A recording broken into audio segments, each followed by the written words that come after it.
Hello everyone, René 2026 की preparation में आज 25 मई हो गया है और बोले 26 मई भी हो गया है। 25 मई को कुछ मैंने 4-5 घंटे की पढ़ाई करी थी, बायोलॉजी की पढ़ाई करी थी, बाकी और पढ़ाई अच्छे से नहीं हो पाई थी। और रीज़न क्या था कि मैं पढ़ने बैठता हूँ ना, तो अगर कोई बैठा है बगल में, रूम खुला रहता है, तो कुछ ना कुछ बातचीत फालतू करता रहता हूँ, तो बहुत ज़्यादा टाइम ख़राब होता है। एंड सेकेंड चीज़, 26 मई को पढ़ाई इसलिए नहीं हुई क्योंकि इस समय मेरा बीएससी का एग्ज़ाम चल रहा है, तो एग्ज़ाम देने जाना पड़ गया था और कुछ उसकी भी तैयारी करनी पड़ गई थी, तो 26 मई को भी पढ़ाई नहीं हुई।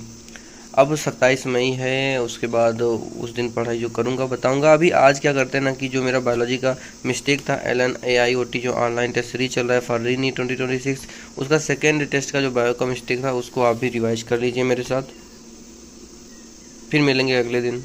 तो जो फ्री में एलन की all India Allen online test series free में चल रही है रीनी 2026 के लिए, उसका सेकंड पेपर मैंने जब अटेम्प्ट किया था तो बायोलॉजी की जो मिस्टेक्स हुई थी उनको आप भी रिवाइज कीजिए। सबसे पहले मिस्टेक्स क्या थी कि कुछ एक क्वेश्चन पूछा गया था जिसमें पूछा गया था कि वो कौन सी चीज़ है जो दोनों चीज़ों से रिप्रेजेंट की जा सकती है, यानी कि फ्लोरल फार्मूला से भी एंड फ्लोरल डायग्राम से भी। तो वो है number of parts in a whole, यानी कि KCAG, और कोहेसन जिसको ब्रैकेट में अगर बंद कर देते हैं, कोहेसन मतलब कि सेम चीज़ के बीच में अगर जॉइंट हो, एंड एडहेसन मतलब अलग अलग चीज़ें आपस में जॉइंट हो, यानी कि एंड्रोसियम जो है कैलिक्स से जॉइन हो, एंड्रोसियम पेटल से जॉइन हो, तो इस टाइप से कोरोला से जॉइन हो तो उसे एडिशन कहा जाता है। उसको इस तरह से एरो से मतलब कि रिप्रेजेंट करते हैं। फिर आता है कौन सी वो चीज़ है जो सिर्फ फ्लोरल डायग्राम से ही रिप्रेजेंट की जा सकती है, फ्लोरल फार्मूला से नहीं। तो वो क्या है, position of the mother axis, aestivation, placentation and number of the locules, की यूनिलॉक्यूलर है, बाइलॉक्यूलर है या फिर ट्राइलॉक्यूलर है। और वो चीज़ें जो सिर्फ फ्लोरल फार्मूला से रिप्रेजेंट की जा सकती हैं, पोजीशन ऑफ ओवेरी सुपीरियर है या फिर इन्फीरियर है, सेक्सुअलिटी एंड सिमेट्री का सिंबल। वैसे ये चीज़ जो है सेक्सुअलिटी एंड सिमेट्री का सिंबल, हालांकि you can tell these by observing diagram but symbol is only used in floral formula. ये जो वाली चीज़ है जो सेक्सुअलिटी है, सिमेट्री है, अगर आप ऑब्जर्व करेंगे डायग्राम को देन आप बता सकते हैं, बट डायग्राम में ऐसे रिप्रेजेंट नहीं किया जाता, लेकिन हाँ ऑब्जर्व करेंगे तो बता सकते हैं कि उसमें एंड्रोसियम है या नहीं है, तो उससे आप पता कर सकते हैं। फिर एपिगाइनस की बात करें तो एपिगाइनस जो क्या होता है, इन्फीरियर ओवेरी होती है।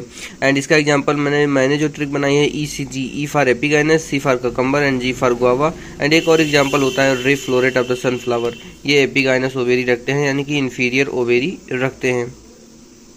इन्फीरियर ओवेरी, एपिगाइनस ओवेरी का मतलब है कि सब कुछ जो हैं, जो पेटल्स हैं, सेपल हैं, सब कुछ ओवेरी के ऊपर से अराइज होते हैं, इसीलिए इन्फीरियर या फिर एपिगाइनस कहा जाता है।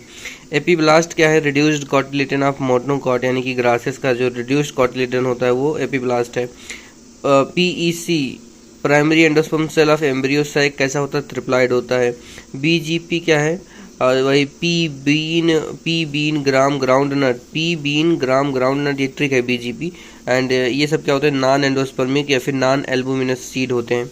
फिर आता है हमारा 2000 ईयर ओल्ड सीड कौन है, फोनिक्स डक्टेलिफेरा में मिला था डेट पाम का, यानी कि खजूर का पौधा था, सीड था। और 10,000 ओल्ड जो सीड है वो क्या है, ल्यूपिनस आर्कटिकस। फिर बात करें link reaction and Krebs cycle, भाई एक चीज़ नहीं होती है, कभी कभी कंफ्यूजन हो सकता है। And Krebs cycle he citric acid cycle अथवा ट्राई कार्बोक्सिलिक एसिड साइकिल होता है। ग्लाइकोलाइसिस को एम्बेडेड मेयरहाफ पार्नस पाथवे भी कहा जाता है। Cyclic photophosphorylation takes place probably to meet the difference in number of ATP and NADPH used in the dark reaction, ये true statement है। अगर इसमें कुछ कंफ्यूजन हो तो कमेंट कर देना, मैं एक्सप्लेन कर दूंगा। स्ट्रोमा लैमेला है PS1 ओनली, स्ट्रोमा लैमेला में सिर्फ PS1 होते हैं। And lack NADP reductase, and इसमें NADP रिडक्टेज भी नहीं होता है, इसीलिए स्ट्रोमा लैमेला में सिर्फ क्या होती है, साइक्लिक फोटोफॉस्फोराइलेशन होती है। फोटोफॉस्फोराइलेशन क्या है, addition of phosphate group. Phosphorylation का मतलब फॉस्फेट ग्रुप का एडिशन, जैसे लाइट रिएक्शन में भी होता है जहाँ पे ADP में इनऑर्गेनिक फॉस्फेट जुड़ के ATP बनता है, तो ये भी फॉस्फोराइलेशन है।